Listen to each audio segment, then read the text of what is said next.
tempo de fazer. Agora o bate-papo é com a Juliana Angelim, que é jornalista, mas fez mestrado também. E aí o mestrado em História também na Universidade Federal do Pará. E o assunto é outro, completamente diferente, mas também é bem interessante, que a gente vai falar de quadrinhos aqui em Belém. E também a relação dos quadrinhos, dessa produção de quadrinhos, criação de quadrinhos e a cultura amazônica. É bom que a gente esclareça, né, Juliana, que na verdade você ainda está fazendo o mestrado.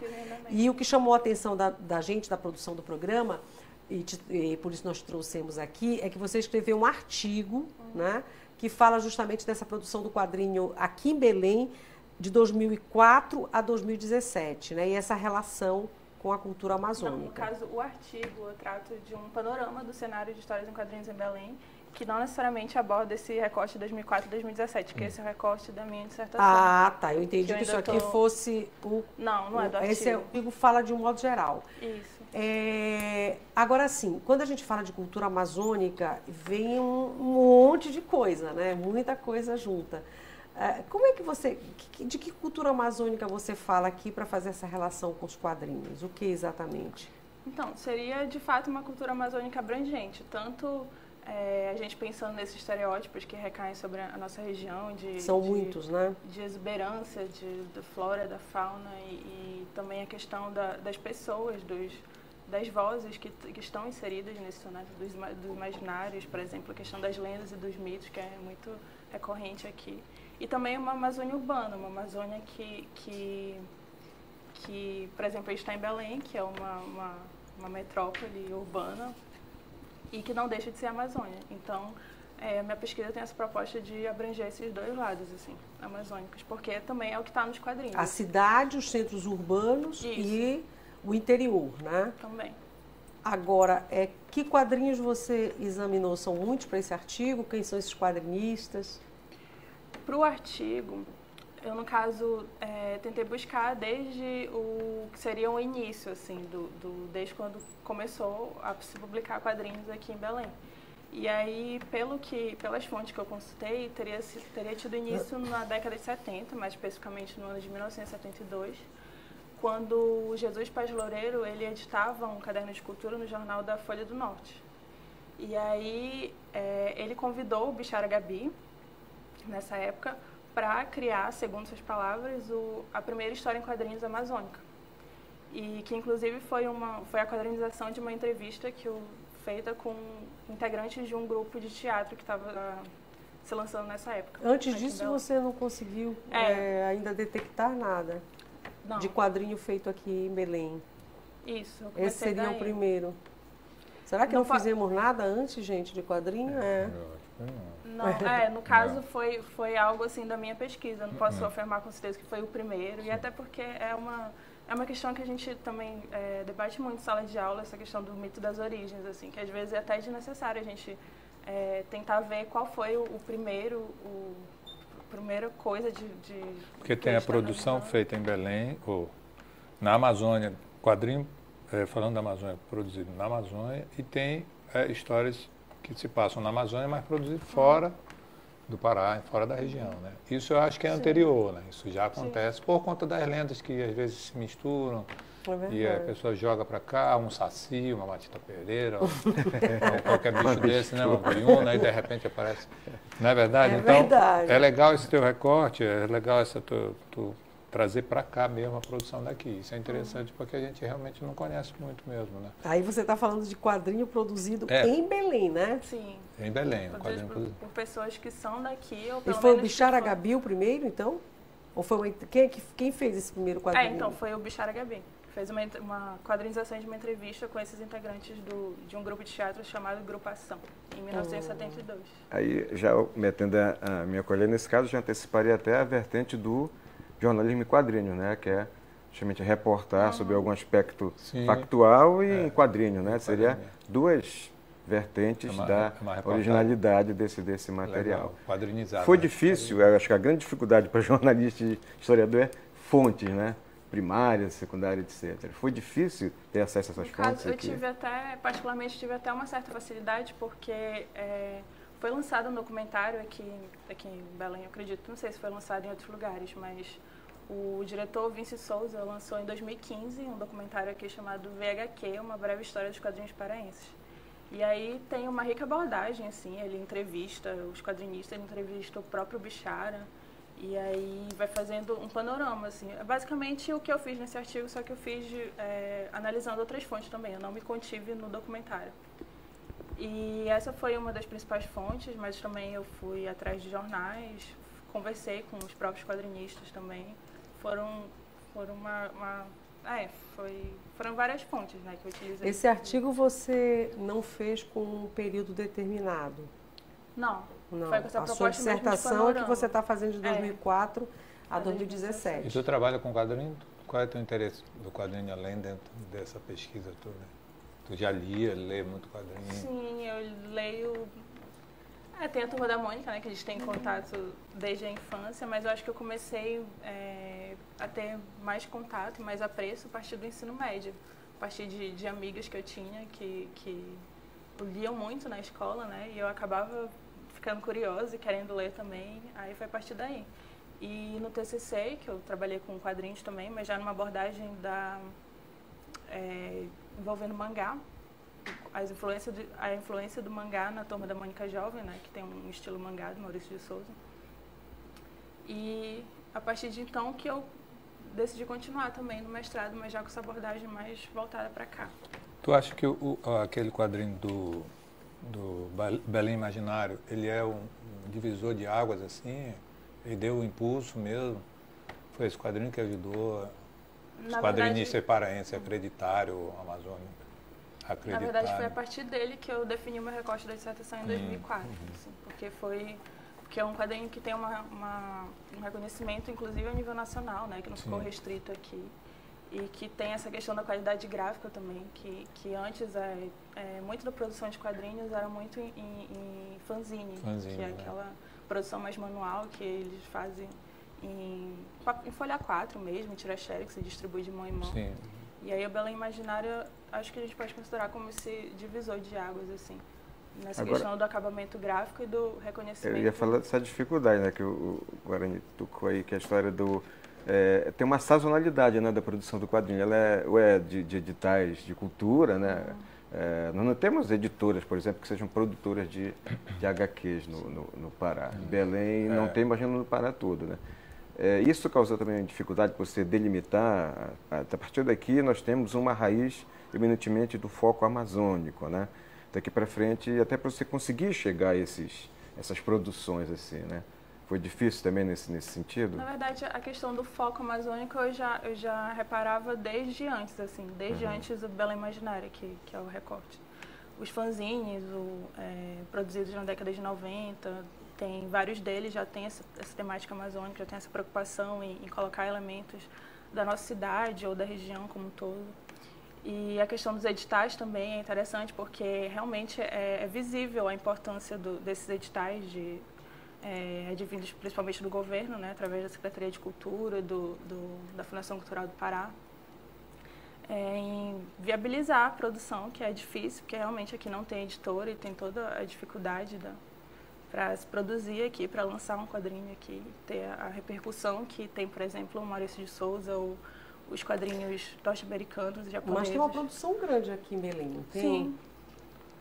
Eu me lembro do Marcelo Mará.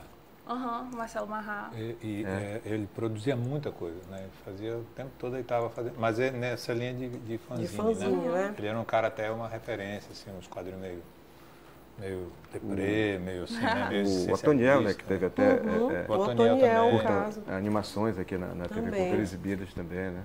Tem pergunta para Juliana, né, Thaís? Temos pergunta. O João Batista, da Cidade Nova, ele quer saber o que te inspirou a ir pesquisar justamente sobre esse tema de quadrinhos daqui da nossa região e se nessa sua pesquisa você descobriu algum quadrinho que você gostou, qual é o que você mais gosta? Ele fez várias perguntinhas aqui. Alguma que chamou mais a atenção? É uma saia meio justa, que você vai dizer, esse aí não é aquele, mas enfim. Mas algum que você pode destacar, né? Que me inspirou.